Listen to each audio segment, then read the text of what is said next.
Il est aux environs de 7h40 ce samedi matin quand un incendie se déclenche dans la cathédrale Saint-Pierre et Saint-Paul située au cœur de Nantes.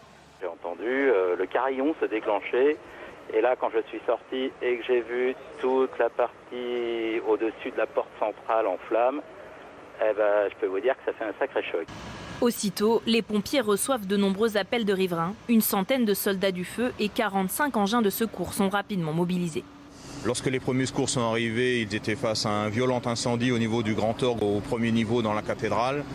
L'attaque s'est bien sûr concentrée sur ce foyer principal et des reconnaissances ont été engagées pour limiter les risques de propagation d'une part et commencer déjà à engager les actions de préservation des œuvres d'art. Selon les pompiers, le grand orgue serait entièrement détruit, mais il n'y aurait pas de risque d'effondrement de la cathédrale. La maire de Nantes, Johanna Roland, s'est rendue sur les lieux pour faire part de son émotion.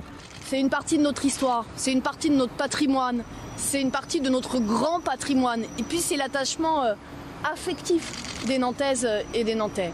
Selon le procureur de la République de Nantes, 3 départs de feu ont été constatés.